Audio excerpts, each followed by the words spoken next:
Okay વિદ્યાર્થી મિત્રો, આજે આપણે જ્યાંથી અટકેલા ત્યાંથી આગળ વધીએ. ઉદાહરણ નંબર 34.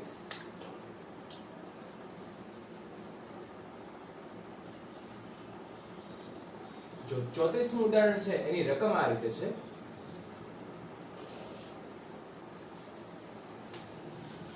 પદાર્થ A અને B ની ઉત્સર્જકતા EA આપણને આપી દીધું છે 0.01 અને B ની ઉત્સર્જકતા મિત્રો આપી છે આપણને 0.81. બંને પદાર્થની બહારની સપાટી સમાન છે એટલે AA ક્ષેત્રફળ સમાન છે. પદાર્થ સમાન દરે કુલ પાવરનું ઉત્સર્જન કરે છે એટલે PA PV.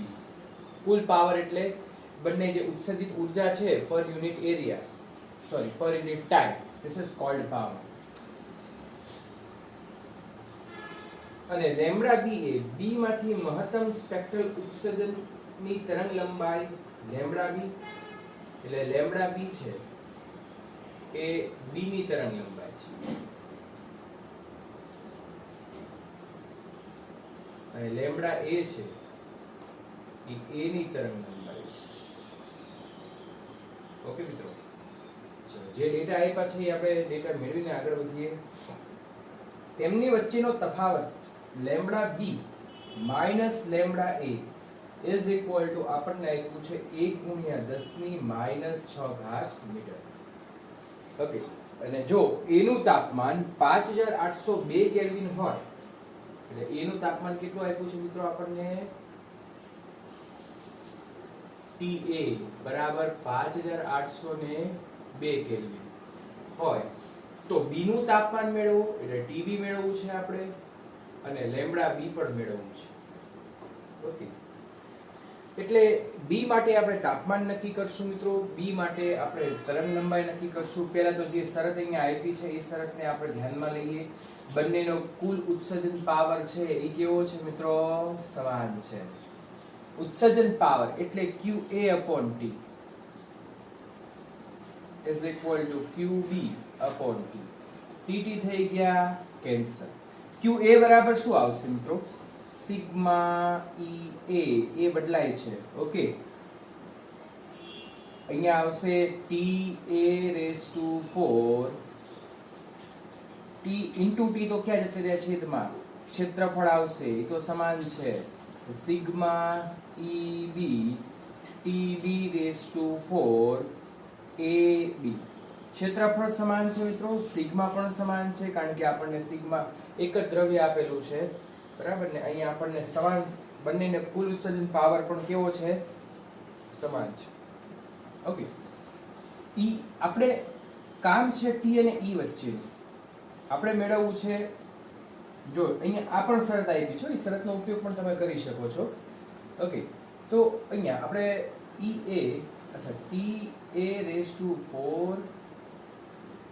TB મેળવવું છે તો પહેલા આપણે TB ને કરતા તરીકે બનાવીએ તો TA⁴ આ આના છેદમાં જશે એટલે EA/EB આ આના છેદમાં જશે. બંને બાજુ ચતુર્થ મૂળ લેવું પડે તો બંને બાજુ મિત્રો ચતુર્થ મૂળ લ્યો એટલે TB કરતા તરીકે બની જશે, TA ચતુર્થ મૂળ લ્યો એટલે આની 4 ઘાત ઉડી જશે અને અહીંયા થશે EA/EB હોલ નેક્સ્ટ ટુ શું થશે? 1/4. ઓકે, યસ મિત્રો, હવે આપણે આગળ વધીએ. ચતુર્થ મૂળ હવે કિંમતો મૂકી દઈએ આપણે. TB TA બરાબર શું છે? 5802. EA બરાબર શું છે મિત્રો?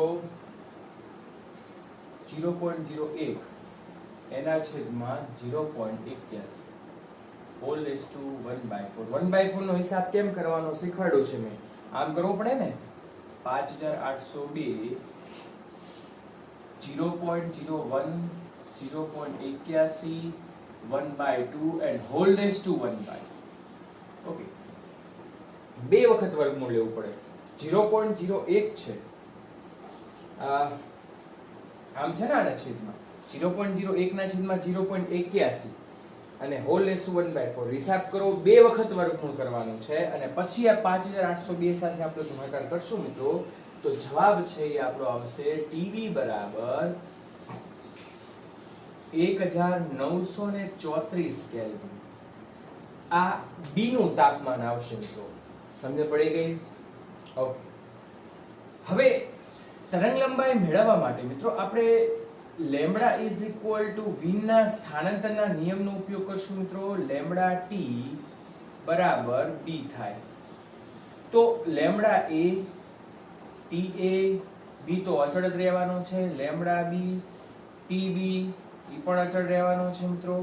પણ આ બંનેની કિંમતો છે આપણી પાસે, તો અહીંયા હું સાઈડમાં ગણતરી કરું છું. આ બંનેને એકબીજાના છેદમાં મૂકી દો, અથવા તો આમ પણ કહી શકું lambda A T A is equal to lambda B T B કહી શકું ને. આ બંને સરખા છે તો આ બાજુ પણ સરખા થાય. ઓકે. તો હવે આપણી પાસે નથી લેમ્બડા ટી લેમ્બડા એ કે નથી લેમ્બડા બી, તો કાંઈ વાંધો નહીં. આની અંદરથી કર્તા તરીકે બનાવો. સપોઝ કે મારે લેમ્બડા બી મેળવવું છે, બરાબર ને? તો લેમ્બડા એ ને આપણે કર્તા તરીકે બનાવીએ તો આ બાજુ જતા રહેશે. અથવા તો એવું કરો મિત્રો કે લેમ્બડા એ છે અપોન લેમ્બડા બી છે, ઓકે, એને એકબીજાનો ગુણોત્તર લઈ લો. અથવા તો આ જે પદમાંથી તમે લેમ્બડા એ લાવો છો, બરાબર ને? સપોઝ કે lambda A is equal to lambda B TB upon TA. પણ ટીબી અપોન ટીએ એ તો તમે કરી શકો કે નહીં? કારણ કે ટીબી કેટલા છે? 1934. ટીએ કેટલા છે? અહીંયા આપ્યું છે 5890. ગુણોત્તર મૂક્યો અને લેમ્બડા બી સાથેનો હિસાબ કરો. આ લેમ્બડા એ ની કિંમત તમે અહીંયા મૂકી શકો છો. એ મૂકો ને એટલે લેમ્બડા બી ના સ્વરૂપમાં તમને એક જવાબ મળશે. આ કામ તમારે જાતે કરવાનું છે. ઓકે, એ તો કરી જ શકો કારણ કે એ તો કોમન વસ્તુ છે. જો બે રસ્તા છે, એક તો આની અંદરથી લેમ્બડા એને કર્તા તરીકે બનાવીને અહીંયા મૂકો, અને બીજો રસ્તો આની અંદરથી લેમ્બડા એને કર્તા તરીકે બનાવીને આ સમીકરણમાં મૂકો. પછી તો સમીકરણમાં સાદો અને સિમ્પલ હિસાબ છે જે તમને આવડે. ઓકે મિત્રો, તો આપણે આ દાખલો છે આ રીતે ગણી શકાય છે. ત્યાર પછી ઉદાહરણ નંબર 36.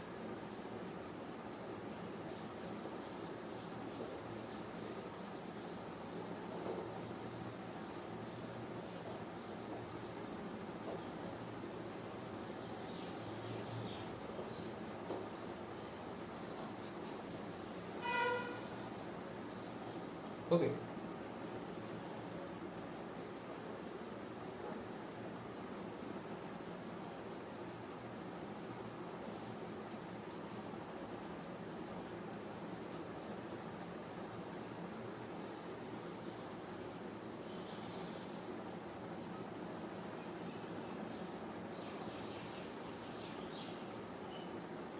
ઓકે મિત્રો, હવે આગળ જોઈએ આપણે ઉદાહરણ નંબર 36. જ્યારે ધાતુના પદાર્થને ભઠ્ઠીમાં ગરમ કરવામાં આવે ત્યારે તાપમાન વધતા તેનો રંગ કેવો દેખાશે? તો આપણે ભઠ્ઠીમાં ગરમ કરીએ છીએ તો વિચારો મિત્રો, હાલો 2 મિનિટનો સમય દઉં છું. વિચારો કે ગરમ કરીને કેવા રંગનું અહીંયા આપણને તરંગ લંબાઈ મળે છે. વિચારો.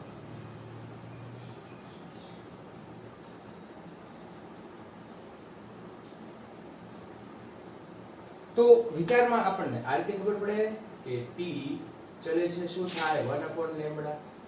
ઓકે, એટલે ટી ચલે છે 1 લેમ્બડા, એટલે જો તાપમાન વધશે એટલે લેમ્બડા ચલે છે, આપણે આમ પણ કહી શકીએ 1 ટી. તાપમાન વધે તો તરંગ લંબાઈ ઘટે. ઓકે, સિમ્પલ છે. જો તાપમાન વધશે તો તેનો રંગ અનુક્રમે રાતો, પીળો, લીલો, વાદળી અને ત્યારબાદ સફેદ થશે. તો ચલો ત્યાર પછી ઉદાહરણ નંબર 37.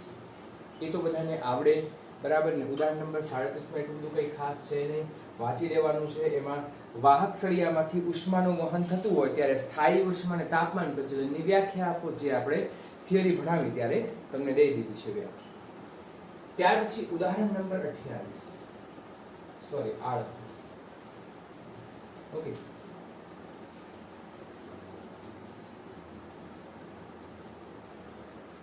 ઉદાહરણ 38 છે. એમાં પદાર્થનું તાપમાન જો મિત્રો, હવે સમજો. પદાર્થનું તાપમાન શરૂઆતમાં કેટલું હતું? 60 ડિગ્રી સેલ્સિયસ. 7 મિનિટમાં એનું તાપમાન વધીને કેટલું થાય છે? ઘટીને કેટલું થાય છે? 40 ડિગ્રી સેલ્સિયસ. પરિસરનું તાપમાન છે, અચ્છા આ જે સમયગાળો છે એ આપણને T1 બરાબર દીધું છે 7 મિનિટ. ઓકે, પરિસરનું તાપમાન T0 કહી દઈશું. T0 બરાબર શું છે? 10 ડિગ્રી સેલ્સિયસ. પછીની 7 મિનિટ બાદ પદાર્થનું તાપમાન કેટલું થશે? એટલે પછીની 7 મિનિટ એટલે T2 બરાબર પણ 7 મિનિટ છે. આપણે આ તાપમાન મેળવવાનું છે T. જો હવે મિત્રો આમાં એક વસ્તુ વિચારો કે તાપમાનનો તફાવત 35 ડિગ્રી સેલ્સિયસ કરતા કેવો છે મિત્રો? ઓછો છે. હે, તો ઓછો હોય તો આપણે ન્યૂટનના શીતળનો નિયમનો ઉપયોગ કરી શકીએ. હવે ન્યૂટનના શીતળનો જે નિયમ છે એ કંઈક આ રીતે છે કે નહીં? dt by d small t is equal to k dash k અથવા k dash t minus t0, કે જ્યાં t એટલે શું છે? સરેરાશ તાપમાન. dt એટલે શું છે? તાપમાનનો તફાવત. તાપમાનનો આપણે આ બે તબક્કામાં વહેંચશું. એક તબક્કો 60 થી 40 નો અને એક તબક્કો 40 થી t નો, જે આપણી માટે અજ્ઞાત છે. તો પ્રથમ તબક્કાની વાત કરીએ એટલે કે 60 ડિગ્રી થી 40 ડિગ્રી સુધી એનું તાપમાન ઘટે મિત્રો. તો આવા સમયે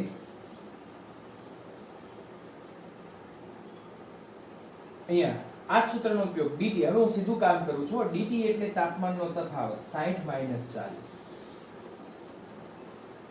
ઓકે, એના છેદમાં t એટલે 7 મિનિટ.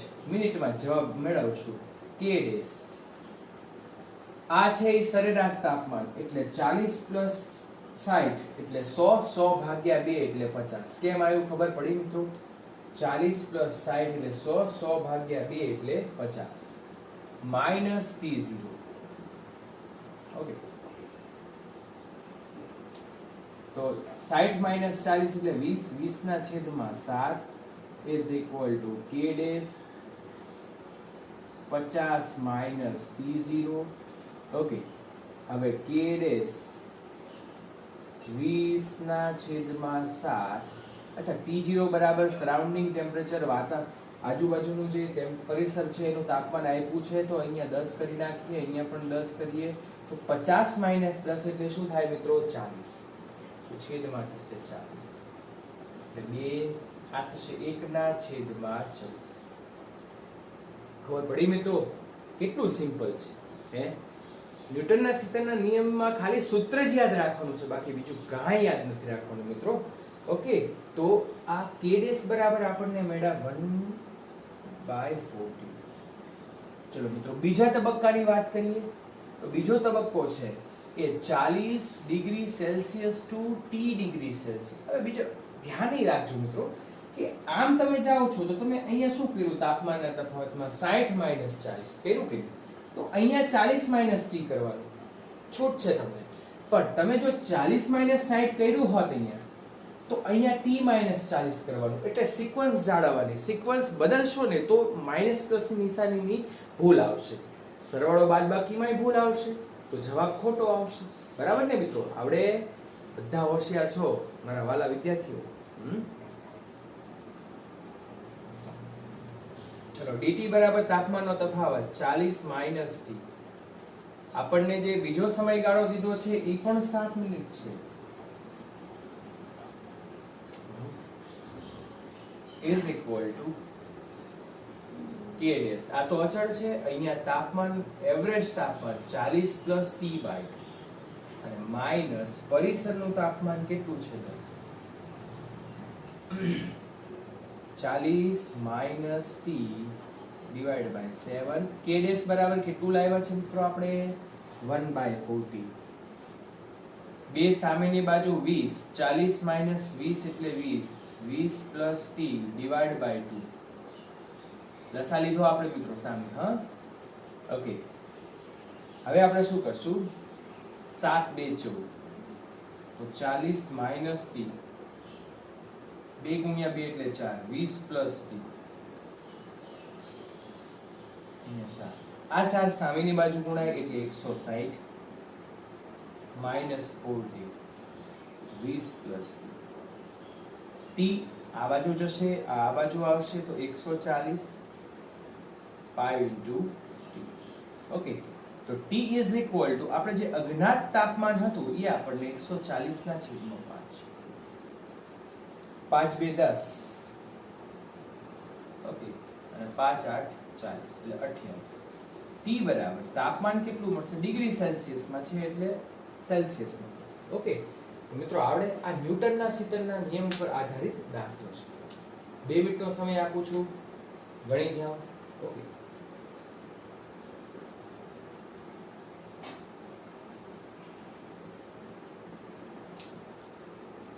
ચલો હવે આપણે બિગિનર બોક્સનું કામ કરીએ. છે સહેલું, શરૂઆતમાં થિયરી ઉપર આધારિત એમસીક્યુ છે. એમસીક્યુ ની થિયરી પર આધારિત આમ દાખલો પણ ન કહેવાય, બસ થિયરી પર આધારિત ક્વેશ્ચન આન્સર છે, બરાબર. તો એ આપણે ડિસ્કશન નથી કરતા, એ તમારે જાતે એક વખત જોઈ જવાના અને સમજી લેવાના. કાંઈ પ્રોબ્લેમ પડે તો મને મેસેજ કરવાનો. મિત્રો એક ખાસ તમને કહેવાનું છે કે સબસ્ક્રાઇબ તો તમે લોકોએ કર્યું છે, પણ બેલ ઉપર ટીક માર્યું નહીં. જો બેલ ઉપર ટીક ન માર્યું હોય મિત્રો, તો એની સબસ્ક્રાઇબની બાજુમાં એક બેલનું મશીન આવે છે, બરાબર. એ બેલ ઉપર ક્લિક કરો એટલે તમને દરરોજના દરરોજ અપડેટેડ વિડીયો છે તમને મળશે મિત્રો. ઓકે ચલો ત્યાર પછી હા બીજો બે આદર્શ કવચ કાળા પદાર્થ કે જેની ત્રિજ્યા r1 અને r2 છે, સપાટીનું તાપમાન T1 અને T2 છે, બંને સમાન પાવર ઉત્સર્જે છે. જો મિત્રો અહીંયા સમાન પાવર ઉત્સર્જે છે. બિગિનર બોક્સના આપણે શરૂ કર્યા છે. ઓકે બિગિનર બોક્સ છે 4. કાળો પદાર્થ E બરાબર 1 છે, ત્રિજ્યા r1 આપી છે અને બીજા ગોળાની ત્રિજ્યા શું છે r2. બંને માટે બંને કાળા પદાર્થ છે એટલે ઉત્સર્જકતા કેવો છે આપણે 1 લઈશું. બંનેનો પાવર સમાન છે, P1 P2. મિત્રો પાવર એટલે શું કહેવાય, Q1/T Q2/T. તો TT થઈ ગયા કેન્સલ. Q1 બરાબર મિત્રો ખબર છે આપણને, યસ, સિગ્મા E એ ત્રિજ્યા બદલાય છે એટલે ક્ષેત્રફળ પણ બદલાશે, T1/4. તાપમાન પણ જુદા જુદા છે, સિગ્મા એ T2/4. ક્ષેત્રફળ જો E સમાન છે, સિગ્મા કેન્સલ થઈ જશે, તો અહીંયા શું વધ્યું A1 T1/4 A2 T2/4.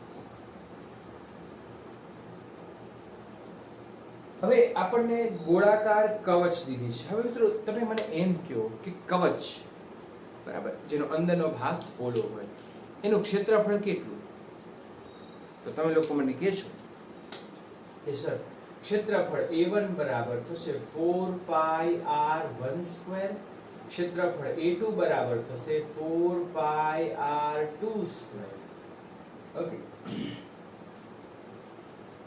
A1/A2 is equal to T2/T but whole raised to 4. Okay આના છેદમાં તો આના છેદમાં, તો અહીંયા આપણે શું કરશું 4πr1²/4πr2² is equal to T2/T1 whole raised to 4. 4π cancel.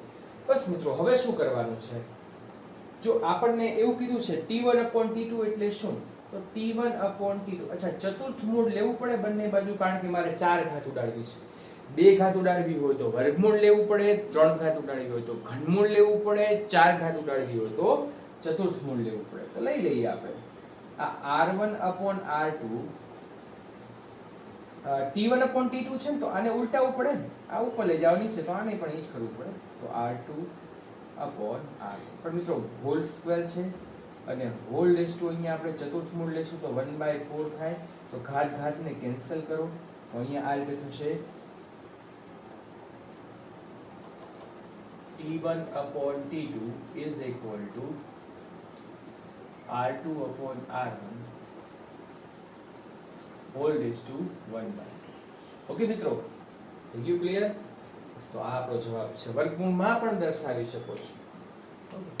ચલો ત્યાર પછી ન્યૂટનના શીતળનો નિયમનો ઉપયોગ આવ્યો છે. શું કહે છે, કોઈ પણ પ્રવાહને 80 ડિગ્રી સેલ્સિયસ થી 70 ડિગ્રી સેલ્સિયસ ઠંડુ થવા માટે 30 સેકન્ડનો સમય લાગે છે. એટલે કોઈ પણ પદાર્થ છે એના પછી હવે આપણે જોઈએ છે ત્રીજો 80 ડિગ્રી સેલ્સિયસ થી કેટલું ઠંડુ કરવાનું છે? 70 ડિગ્રી. એની માટેનો કેટલો સમય જોઈએ છે મિત્રો? 30 સેકન્ડ. ઓકે. 60 થી 50 ઠંડુ થવા માટે, એટલે હવે આ 70 સુધી પહોંચે છે, 60 થી 50 ઠંડુ થવા માટે કેટલો સમય કીધો છે આપણને મિત્રો? 70 સેકન્ડ. ઓકે, એનો સમય જોઈએ છે. તો હવે શું મેળવવાનું છે? તો ઓરડાનું તાપમાન મેળવો મિત્રો. આપણે T0 મેળવવું છે. ઓકે, સિમ્પલ શું છે કે બે તબક્કાની પ્રક્રિયા છે. બંને તબક્કામાં જે જવાબ આવે એને આપણે એકબીજાના છેદમાં મૂકવાનો છે. જેમ કે પહેલો તબક્કો,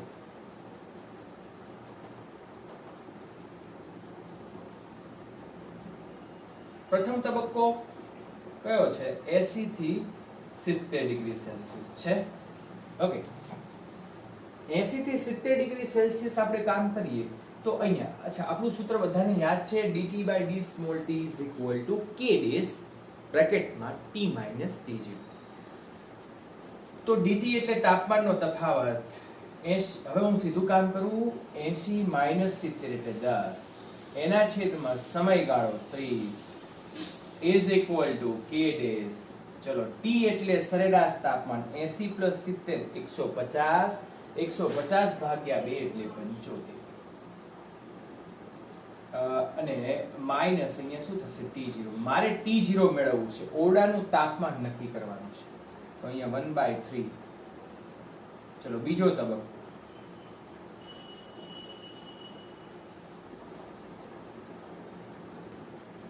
સાઈઠ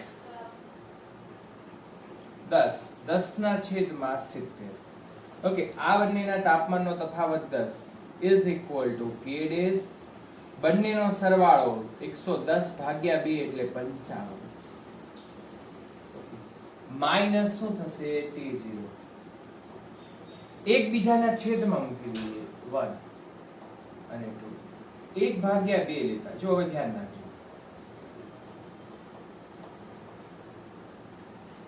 આ 1/7 થઈ જશે. તો 1/3 is equal to k dash 75 minus T0 divide by, અહીંયા થશે 1/7 k dash 55 minus T0. k dash થઈ ગયા કેન્સલ. છેદનો છેદ અંશમાં, અંશનો છેદ છેદમાં. થોડો જગ્યાનો અભાવ છે એટલે આપણે અહીંયા અને થોડું ભૂસી નાખીએ.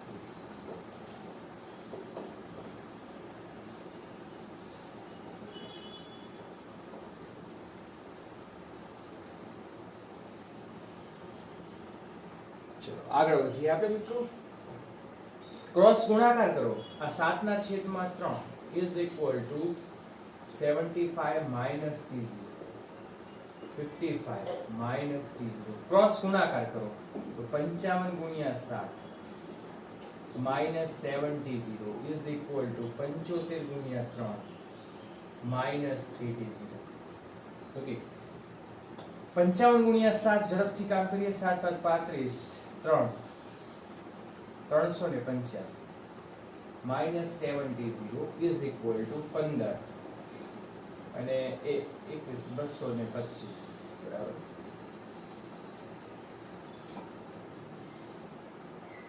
minus 3T0. ચલો આ બાજુ જઈએ.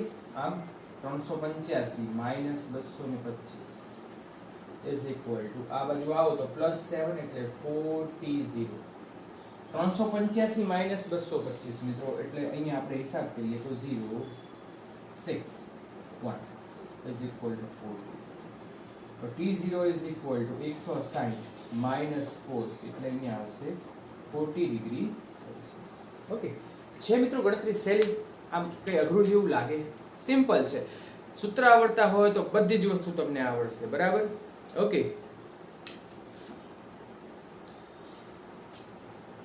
એક પદાર્થ 10 મિનિટમાં 60 ડિગ્રી સેલ્સિયસ થી 40 ડિગ્રી સેલ્સિયસ સુધી ઠંડો થાય છે. અને હવે પછી 10 મિનિટ બાદ તેનું તાપમાન કેટલું થશે? ઓરડાનું તાપમાન 10 ડિગ્રી સેલ્સિયસ ધારો. એક્ઝેક્ટલી દાખલો આપણે ઉદાહરણનો ગણ્યો એની જેમ જ છે.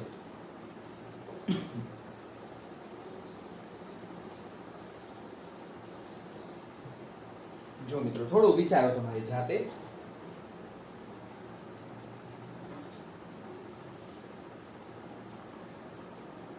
બે તબક્કામાં આખી પ્રક્રિયા પૂર્ણ થાય છે કે નહીં? એક તબક્કો 60 થી 40. જો ઉદાહરણ નંબર આપણે ઉદાહરણ બિગિનર બોક્સનો જે દાખલો છે એ ગણીએ છીએ આપણે 14.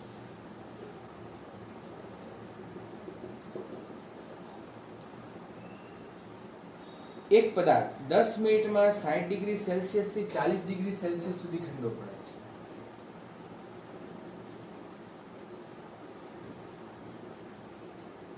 ઓકે, અને એની માટે કેટલો સમય જોઈએ છે?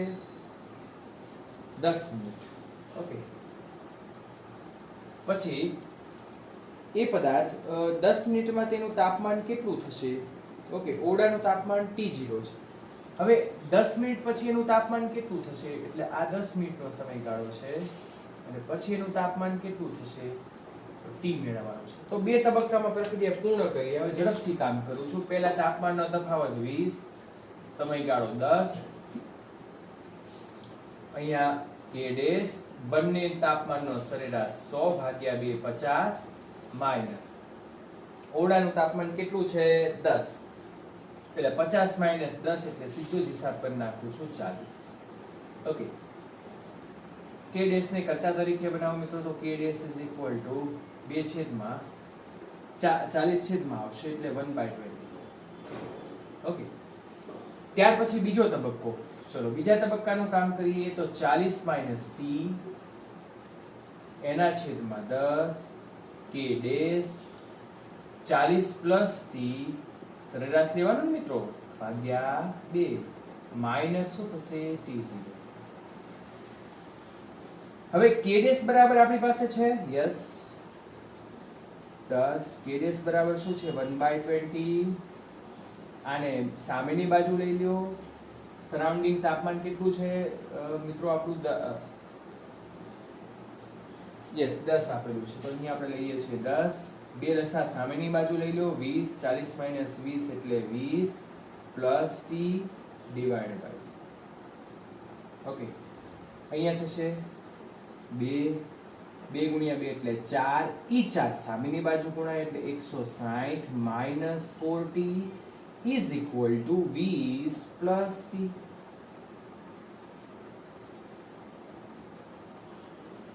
T આ બાજુ જશે 20 આ બાજુ એટલે 140 is equal to 5 into T. T is equal to શું થશે મિત્રો? 28. તો આગળ જેવો જવાબ આવ્યો છે બરાબર ને? થોડો જુદો છે. 10 મિનિટ આપેલી છે બરાબર ને? ઓકે, પછી પાંચમો દાખલો બિગિનર બુક્સનો છેલ્લો દાખલો 5. હવે એક ગ્રાફ આપેલો છે. જો મિત્રો ગ્રાફ કંઈક આ E વર્સિસ લેમ્બડાનો છે ને લેમ્બડા છે એ માઇક્રોમીટરમાં છે. આ રીતે ગ્રાફ છે. જો તમે મટીરીયલમાં જુઓ એટલે ખ્યાલ આવશે.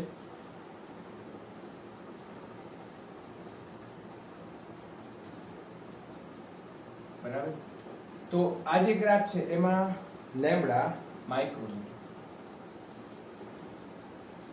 બરાબર અને 1.5 છે.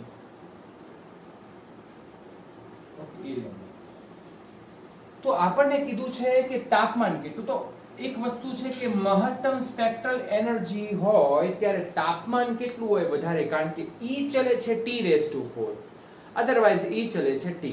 ઓકે, એ આપણને ખબર છે સ્ટીફનના નિયમ મુજબ. તો હું એવું કહી શકું ને કે જ્યારે મહત્તમ સ્પેક્ટ્રલ ઉત્સર્જન હોય ત્યારે તાપમાન વધારે હશે. તો આ તાપમાને તરંગ લંબાઈનો સંબંધ T is equal to B upon lambda મેં ઉલટાવી નાખ્યું છે. તો બસ લેમ્બડા 1.5 માઇક્રોમીટર છે. આ વસ્તુનું ખાસ ધ્યાન રાખવાનું. જ્યારે પણ ગ્રાફનો અભ્યાસ કરતા હોય, ગ્રાફ ઉપરથી કોઈ વેલ્યુ લેવાની હોય તો જોવાનું કે x અને y અક્ષ ઉપર જે આપણને લીધેલા છે બરાબર, જે ભૌતિક રાશિ લીધેલી છે એનો એકમ શું છે. ક્યારેક એવું થાય કે આ બધામાં mm ન લખે પણ અહીંયા માઇક્રોમીટર લખી નાખે તો બધાની વેલ્યુ માઇક્રોમીટરમાં જ હોય મિત્રો. તો બસ C = 2.89 એને ગુણ્યા 10⁻³ અને એના છેદમાં 1.5 10⁻6. આ હિસાબ કરો, જે જવાબ આવે મિત્રો આપણે પહેલા પણ વાત કરી છે કે કેલ્વિનમાં આવશે. ઓકે, કારણ કે કેલ્વિન એ તાપમાનનો SI એકમ છે એટલે કોઈ પણ જવાબ કેલ્વિનમાં આવશે. ઓકે, સેલ્સિયસમાં માંગ્યો હોય તો કેલ્વિનમાંથી સેલ્સિયસમાં ફેરવવા માટે 273 બાદ કરી નાખવાનું એટલે સેલ્સિયસમાં ફરી જશે. ઓકે મિત્રો, યસ. તો મિત્રો આપણે બિગિનર બોક્સ પણ પૂરું થઈ ગયું છે. આપણું કહેવાય ને કે એક ચેપ્ટર અહીંયા આપણું પૂરું થઈ ગયું છે. હવે એના ઉપરના આધારિત MCQ મિત્રો તમારે ગણવાના છે. ડિફિકલ્ટી હોય એ મને મેસેજ કરવાનો છે. અને બીજી વાત કે સબસ્ક્રાઇબ કરવાનું ભૂલાય નહીં. આઇકન બેલ ઉપર ક્લિક કરવાનું એટલે દરરોજના દરરોજ વિડીયો જે હું મૂકીશ એ તમને અપડેટ મળતા રહેશે. ઓકે મિત્રો, અને તમારા ફ્રેન્ડ, તમારા સર્કલમાં પણ આ વિડીયો મોકલવા હોય તો એને પણ સબસ્ક્રાઇબ કરવાનું કહેવાનું, બેલ આઇકન બેલ ઉપર બેલ લગાવવાનું કહેવાનું. Okay, thank you very much. Next time મળીએ. Take care. Good bye.